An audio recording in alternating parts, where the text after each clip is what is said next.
Shop the Sherwin-Williams Labor Day sale and get 35% off paints and stains August 22nd through September 4th. With prices starting at $31.84, it's the perfect time to transform your space with color. Whether you're looking to revamp your interior or exterior, we have you covered with bold hues, soothing neutrals, and everything in between. Visit your neighborhood Sherwin-Williams store or shop the sale online. Delivery available on qualifying orders. Click the banner to learn more. Retail sales only. Some exclusions apply. See store for details.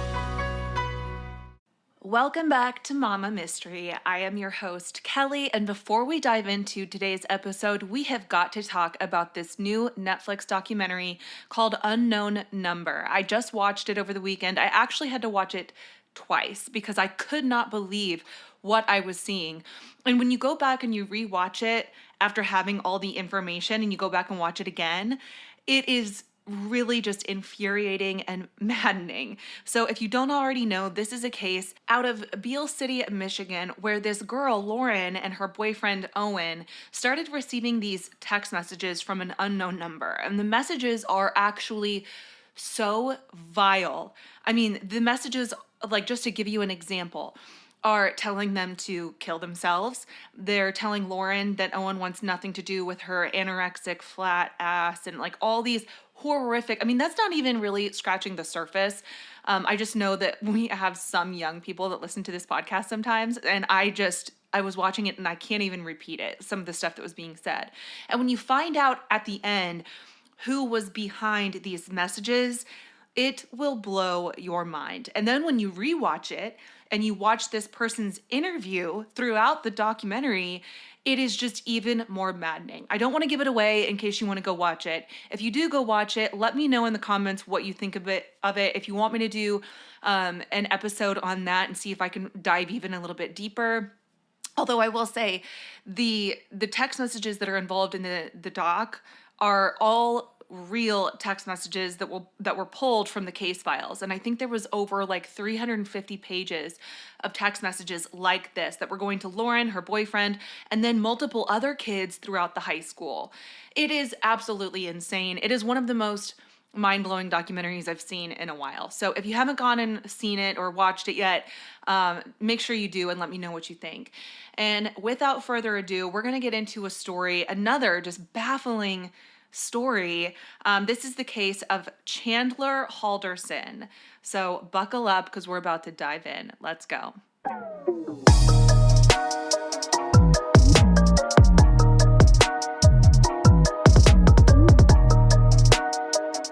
In the summer of 2021, Chandler Halderson was 23 years old and living at home with his parents, Bart and Krista, in Windsor, Wisconsin. Now, from the outside, he seemed like a fairly typical young guy who hadn't quite spread his wings yet, maybe like a little failure to launch situation, if you will. But he was an Eagle Scout, which was something that his family was very proud of, and he came across as very polite and unassuming to neighbors and friends. He was really smart, and like a lot of people his age, Chandler was still working through school and deciding what was going to come next. He told people he was pursuing an IT degree at Madison College, and he was right on track to finish. And then to make things even more exciting, he shared that he had landed a job opportunity that sounded almost too good to be true, working remotely with SpaceX, Elon Musk's aerospace company. So for friends and family, it was easy to believe that Chandler was on the cusp of stepping into a promising career. Now at home, his parents were very supportive. Bart, a longtime accountant, was known for being very steady, practical, and proud of his sons. Krista, who worked in human resources, was the kind of mom who showed up for her kids, whether that meant school functions, sports, or just everyday encouragement. Together, they had built a comfortable life in Windsor, where neighbors described them as friendly and reliable. Chandler's older brother had already moved out, leaving Chandler as the last one under their roof. Now, life at the Halderson house looked calm enough from the outside, but those closest to Chandler knew that there were a few bumps under the surface, and no family is perfect, but it's usually your closer friends or your significant other who really know about that or the details of that. So Chandler had mentioned some health issues to his girlfriend and some of his friends. He had suffered a severe concussion after he fell down some stairs, and he said that this left him with lingering problems like vision issues, dizzy spells, and difficulty walking at times. He even sported a neck brace, which was featured in some of his family pictures. He sometimes talked about how this concussion kept him from driving long distances or made it hard to do certain tasks, and it seemed to be a part of the reason that he stayed home and leaned so heavily on his parents. But despite that, Chandler was not isolated. He had a steady girlfriend, a young woman named Kat Melinetter, who he had been dating for a while, and he spent a good deal of time with her and her family. Her parents welcomed Chandler onto their rural property in Cottage Grove, which is about 15 miles from his house. For them, he wasn't just the boyfriend of their daughter. He was around often enough that he almost felt like part of their family. He tagged along for gatherings, he hung out at the house, and sometimes even helped with little things around the property. It gave him another support system outside of his own home. For his girlfriend, Chandler seemed to be a guy working through the usual growing pains of his early 20s. He talked about his classes, about the opportunities that he was chasing, and about the future that he imagined for himself. And when he shared that he was on the verge of finishing college and stepping into a job at SpaceX, she had every reason to be proud of him and excited for their future. Their future, it seemed, was wide open. But as June of 2021 rolled into July, the rhythm of life at the Halderson home began to shift. Conversations about school and work were becoming more frequent, and Bart in particular had some questions. Like many parents, he wanted to make sure that his son was on track, that the degree was wrapping up as expected, that the new job was lined up, that Chandler was preparing for some independence. And I think they were probably itching to just kind of become those empty nesters and get all of their kids out of their house so they could step into the next phase of their life. Chandler always had the answers, though they sometimes involved rescheduled meetings, delayed paperwork, or computer glitches that kept things from moving forward. It sounded frustrating, but not impossible. And this brings us to Thursday, July 1st of 2021. That afternoon, Chandler's mom, Krista, clocked out of work a little after 5 p.m. and headed home. Nothing seemed unusual about her day. At some point later that evening, Chandler and his parents were all together at the house. What happened inside those walls over the next several hours would become the focus of one of Wisconsin's most baffling and disturbing investigations. But in real time, nobody outside the Halderson home had any reason to suspect that anything was wrong. The very next morning, Chandler told Krista's employer that his parents had left early, like really early, like 5 a.m., for a spontaneous weekend trip to the family's cabin in White Lake, Wisconsin. He explained that they'd gone up north with another couple, though he couldn't seem to pin down exactly who that couple was, but also said they don't get great service up there, especially if it's cloudy. So that's why he was the one to be letting people know where they were. So the cabin trip made sense on the surface. It was also the 4th of July weekend after all, and Bart and Krista did enjoy time at their cabin. So when Chandler shared that detail, it made sense. It didn't raise any alarm bells right off the bat. But almost immediately, little things did not add up. Krista was very dependable when it came to her job. If she was going to be gone, she called. If something changed, she gave her coworkers a heads up. So on Friday, July 2nd, she didn't show up for work and she didn't call in sick. So that set off alarm bells with her coworkers because it just was not like her. That same day, a family friend dropped by the house. Both of Bart and Krista's cars were still in the garage, which was strange since they supposedly left at dawn. Chandler answered the door wearing a fresh bandage on his foot, and he explained that he had cut his toe after breaking the fireplace glass while tossing a ball to the dogs, and that there was blood everywhere. But when the friend looked inside, they didn't see any blood. So the story sounded odd, but Chandler brushed it off as nothing serious. While the family and friends were quietly worrying about Bart and Krista, someone else noticed something strange on July 3rd. A witness reported seeing a young man who looked a lot like Chandler walking on Department of Natural Resources, or DNR, land near the Wisconsin River in the town of Roxbury, which is a good 20 miles from the Halderson home, and the man was carrying a large backpack. At the time, it didn't mean much. People hike that area all the time, especially over a holiday weekend. But when investigators circled back later, that tip would take on a chilling significance. So we'll circle back to that point. But by the 4th of July, friends and family were starting to wonder why they hadn't heard directly from Bart and Krista. Chandler, though, reassured everyone that everything was fine. He told people he had gotten a text from his mom that morning, actually, around 11 a.m. According to Chandler, the message said that they had arrived at the cabin, they were going to a parade that day, and would be home Monday or Tuesday. It sounded normal enough, even comforting. And if Krista was texting, then she had to be fine. Except later, investigators would learn that there was not a 4th of July parade in White Lake that year. Still, in that moment, nobody knew that. To Chandler's friends, his girlfriend, and even extended family, it looked like the Haldersons were just off enjoying a holiday weekend. Now, Chandler himself kept up appearances too. He spent part of the holiday with Kat and her family, hanging around their rural property in Cottage Grove. He seemed a little down, but with his supposed concussion and his parents away, there wasn't anything outwardly alarming. On Monday, July 5th, Chandler returned to Kat's family's property, this time without Kat. One of the women who lived there noticed him out by the shed with his SUV parked nearby and the back hatch open. She thought that his demeanor seemed despondent. There was something else that stood out that day, though. Vultures circling over the wooded area near where Chandler had parked. It was unsettling, but no one had connected the dots at the time. The farm was out in the country, and it wasn't unusual to see birds overhead.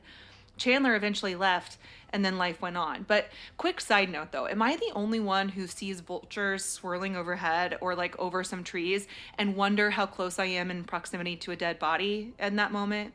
No, just me? Okay. At this point, on July 5th, Bart and Krista had now been out of contact for 4 days.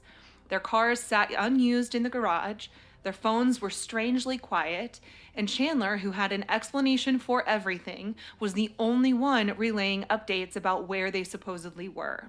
By July 6th, Bart and Krista had been away at the cabin for 5 days now.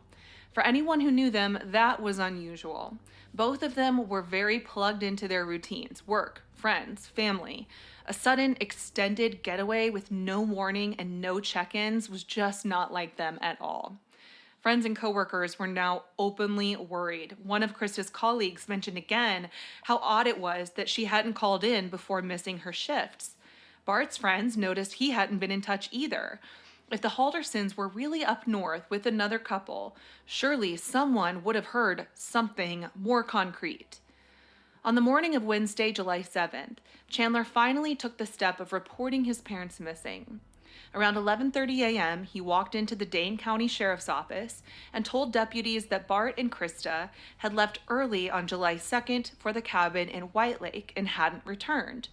Deputies took him seriously right away. Missing adult cases are tricky because grown adults have the right to take off without telling anyone.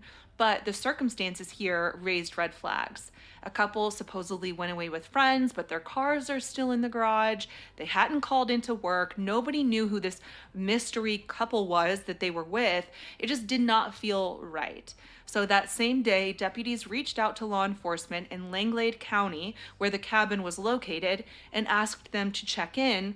And to nobody's surprise, nobody was there.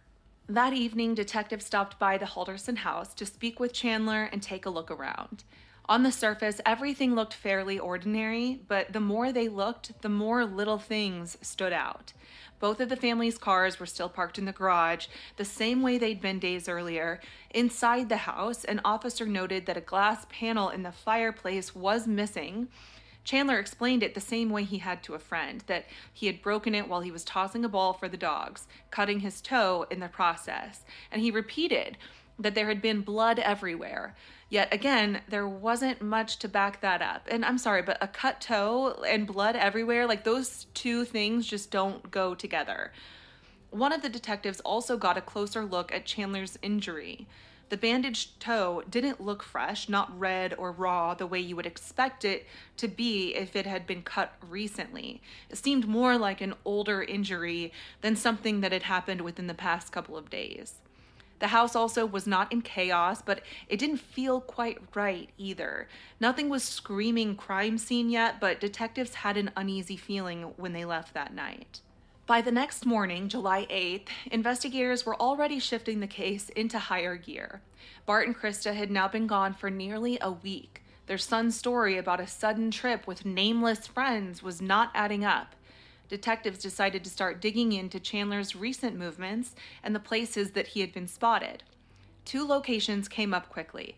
One was the rural property in Cottage Grove that was owned by Kat's family, where Chandler had been seen on July 4th and 5th. And the other was the patch of DNR land in Roxbury, where a witness thought that they saw someone who kind of looked like Chandler carrying a backpack over the holiday weekend. So that morning, deputies headed out to the farm in Cottage Grove to just look around. Kat's family cooperated fully and gave investigators access to their land. Out near the shed in the wooded area where Chandler had been spotted days earlier, deputies made a discovery that changed the case completely. Under a pile of branches, partially hidden from view, was a human torso. Nearby, investigators also found cutting tools, a saw blade, scissors, and bolt cutters, concealed inside of a submerged water tank. The scene was gruesome, and there was no longer any doubt this was not a missing persons case anymore. This was a homicide investigation. Now, at that point, investigators didn't know for sure whose remains they had found, but the location, combined with the fact that Bart and Krista had vanished without a trace, really narrowed the possibilities. Back in Windsor, Chandler was still doing his best to keep up appearances. In fact, on July 8th, he even went door to door in his neighborhood asking about security cameras, telling neighbors that he was just trying to see if they'd caught any signs of his parents. One Ring doorbell camera captured him asking about footage of the street. To anyone who didn't know any better, it looked like a son worried about his missing parents.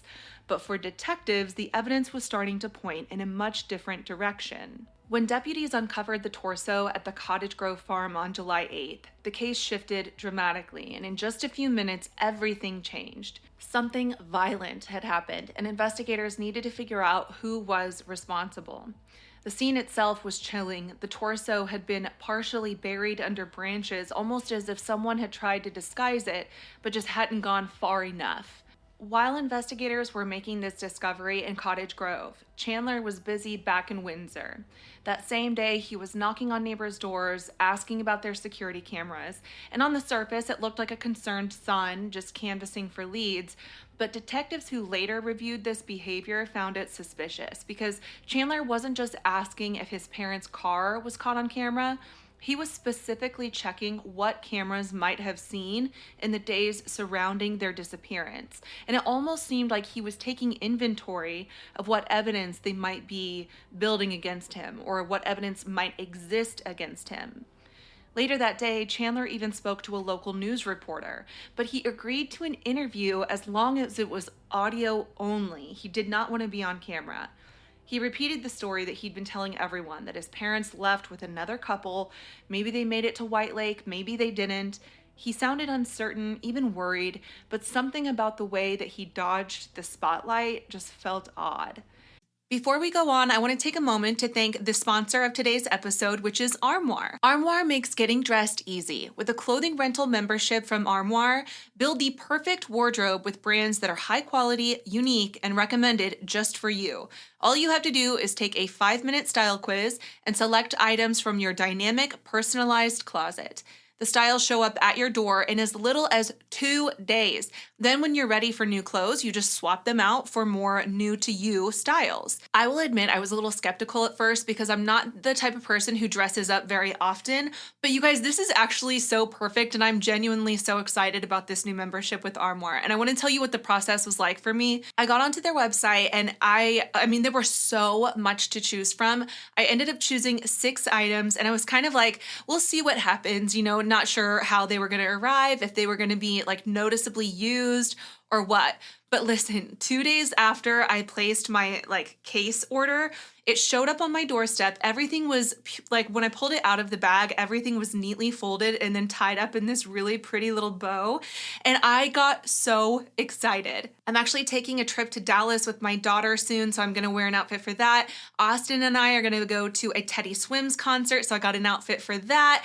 I'm like, you guys, I'm so excited about this because everything showed up in great condition. I mean, I think it looks brand new. And it's $900 worth of clothes that I'm renting for less than $100. And the best part for me is that I can just send it back. I don't typically dress up that often, but this is so perfect for the random occasions that I do dress up without having to go and splurge on an entire new outfit that I might only wear once. I will be honest, I feel guilty that over half of my closet has only been worn once, if at all.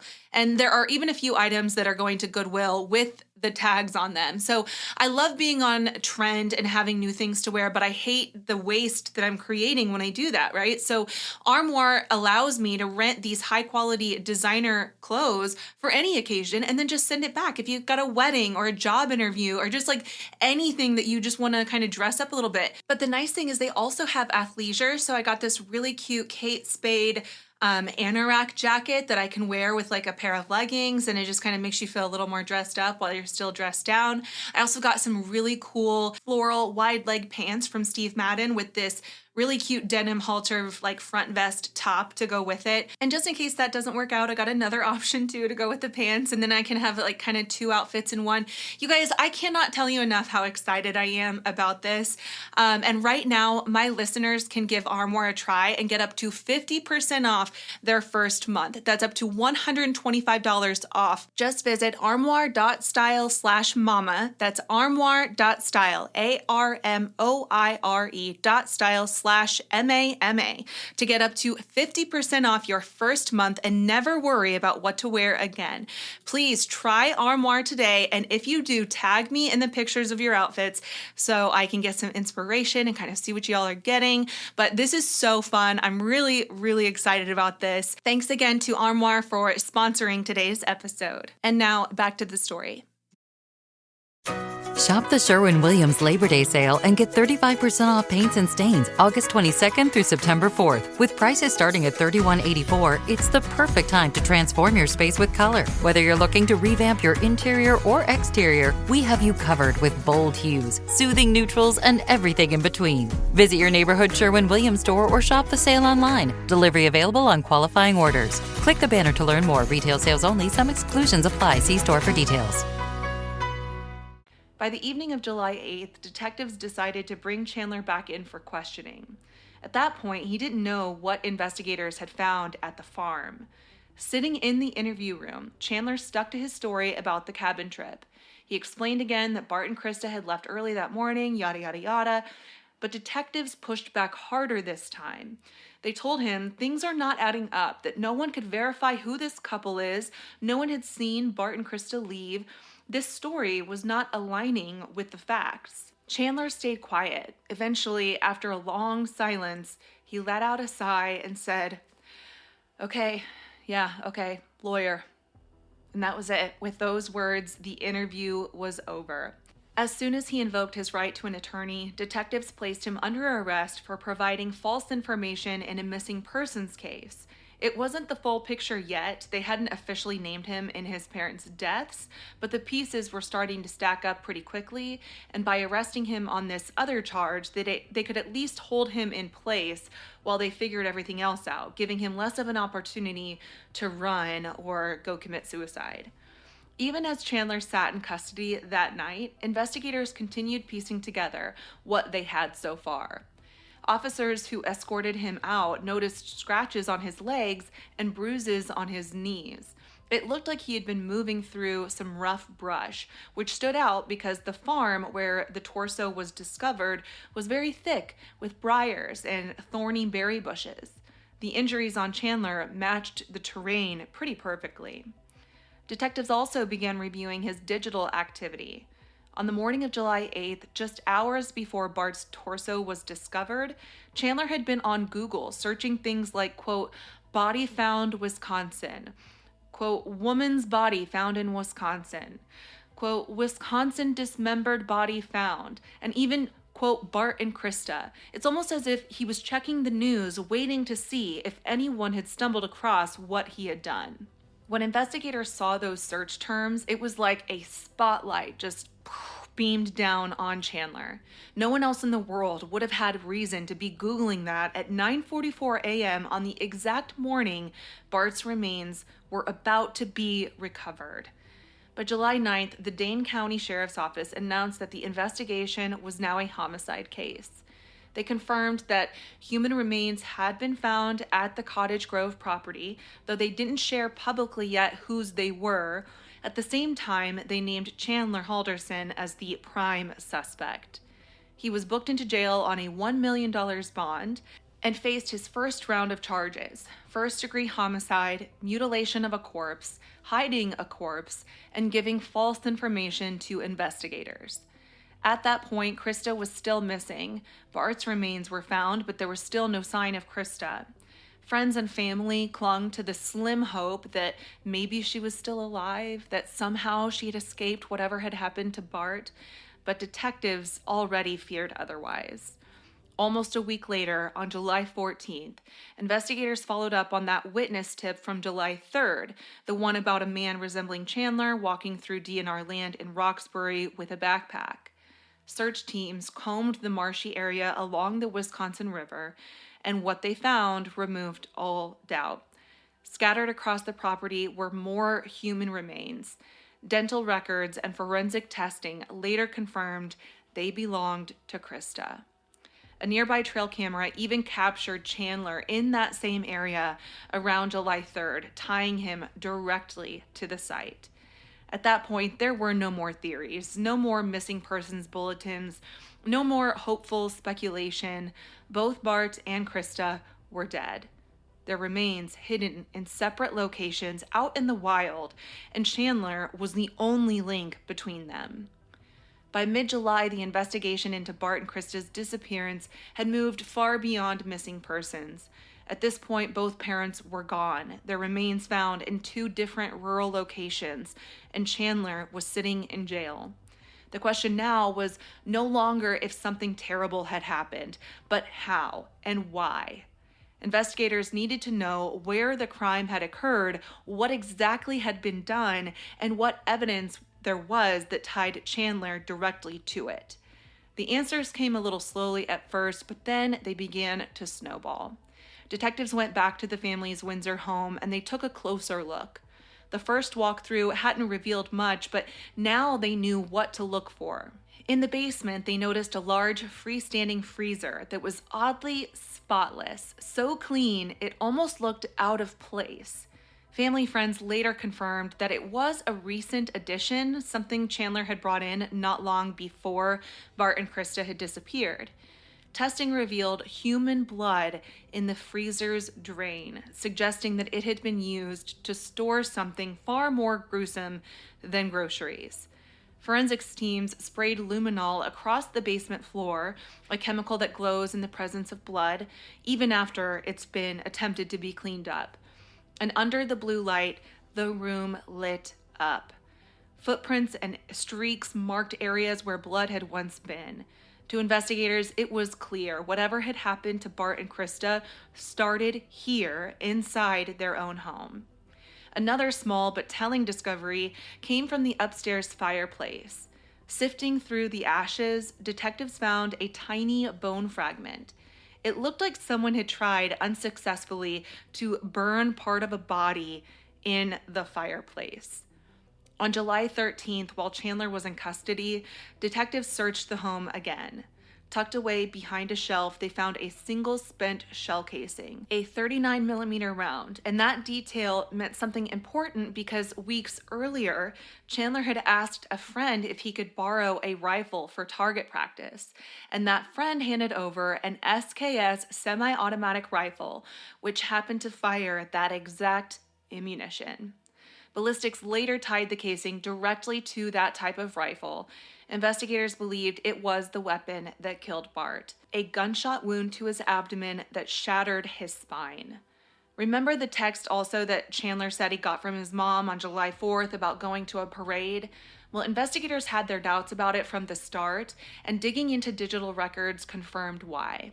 For one thing, there was obviously no parade in White Lake that year. But for another, Chandler had Krista's phone.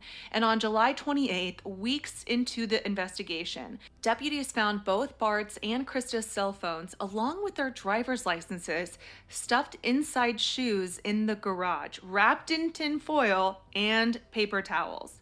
It looked like Chandler had tried to block the phones from being tracked, not realizing that the truth was going to come out anyway.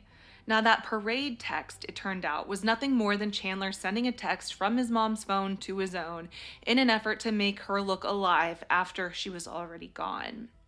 Chandler's internet activity also painted an even clearer picture. On July 8th, the same morning deputies discovered Bart's torso. Chandler had been searching for things like body found Wisconsin, Bart and Krista, Wisconsin dismembered body found. And it was chilling, but the timing was so precise that investigators were sure that he was checking to see if the remains had been discovered yet. Because at that point, he didn't know that Bart had been found. I don't even think he had been found at that point. But the timing was so coincidental that it was too much of a coincidence to be a coincidence, if that makes sense. Now, Snapchat data and cell phone records also placed Chandler near the very spots where both his parents' remains were later recovered: the Cottage Grove property belonging to Kat's family and the marshland in Roxbury where Krista's remains were found. All of this put Chandler's girlfriend, Kat, and her family in a deeply uncomfortable position.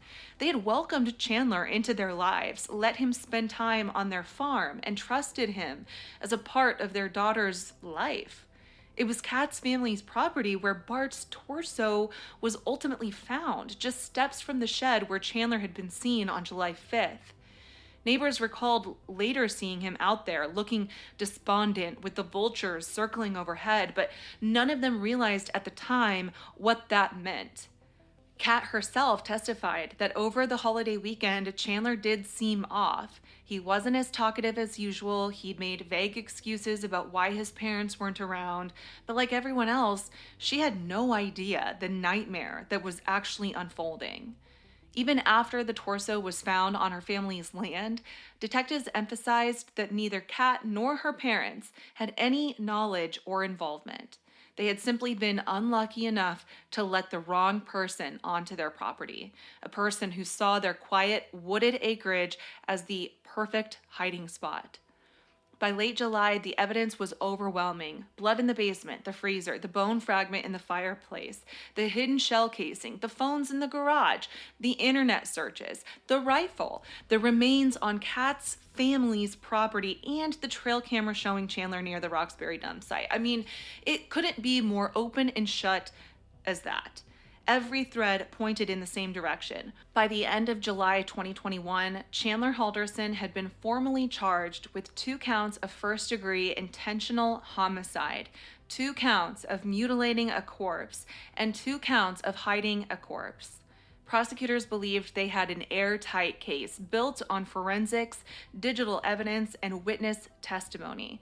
And still, Chandler pleaded not guilty. So the trial was set for January of 2022. Over the course of 2 weeks, jurors heard a steady stream of testimony that pieced the investigation together. Prosecutors walked them through the digital trail, all the Google searches, the Snapchat location pings, all of that. They presented the parade text from Krista's phone and explained how investigators had found both of the parents' phones hidden in the garage, wrapped in foil and paper towel and shoved in a shoe. Like, it couldn't have been more obvious.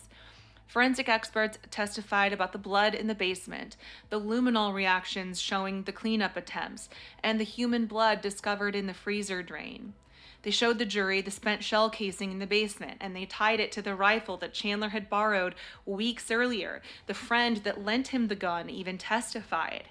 Jurors also saw evidence from the dump sites, photos of the torso recovered at Kat's family's farm, the tools pulled from the submerged water tank, the trail camera image that was placing him there.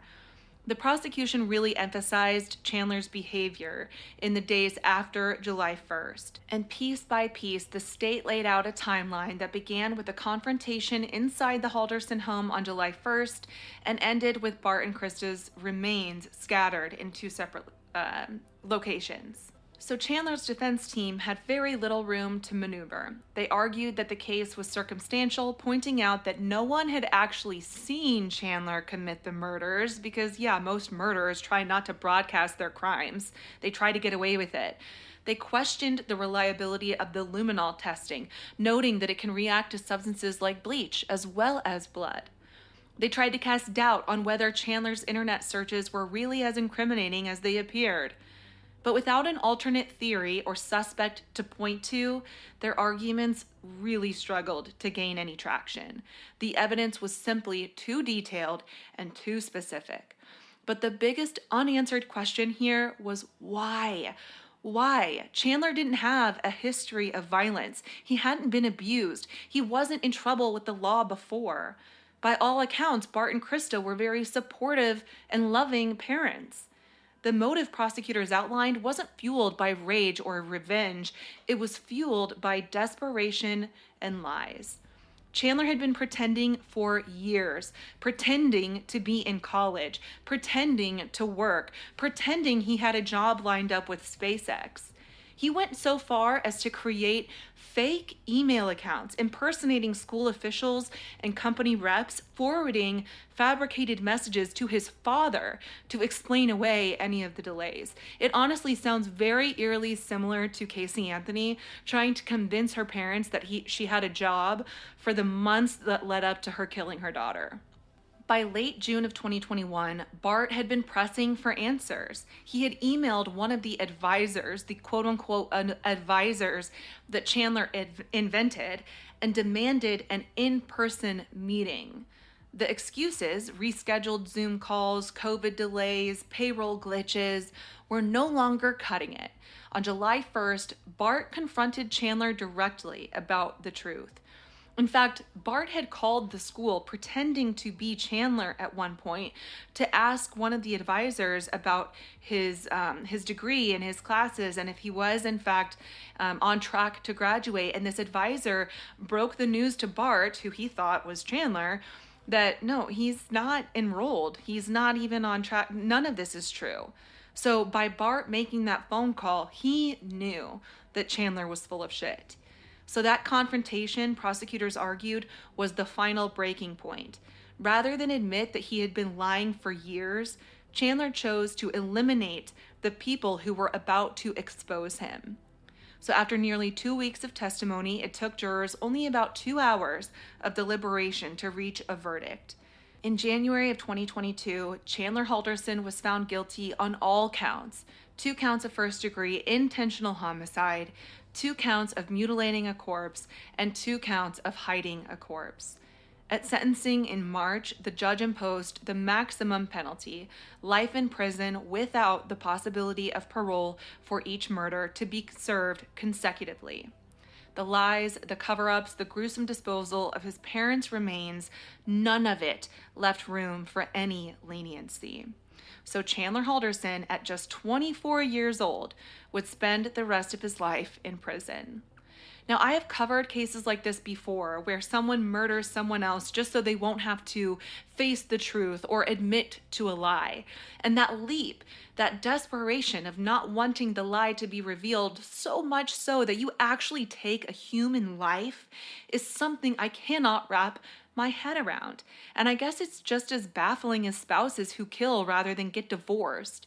At the end of the day, most of these stories are fueled and motivated by ego, greed, or a desperate need for control. Let me know what you think of this story in the comments on Spotify. You can find me on Instagram, Facebook, and TikTok at mama.mysterypodcast. And if you are a bigger fan of Mama Mystery, you can join our Patreon at patreon.com/mamamystery, where you get a little extra bonus content and some ad-free episodes. Now, until next week, if you haven't already, make sure you go watch that documentary because we have to talk about it. I have to talk about it to somebody. But until then, stay curious, stay vigilant. Mama Mystery out. A nice little cameo from yours truly, who is so missed. That's Austin. Yeah, Mama Mystery out. Bye.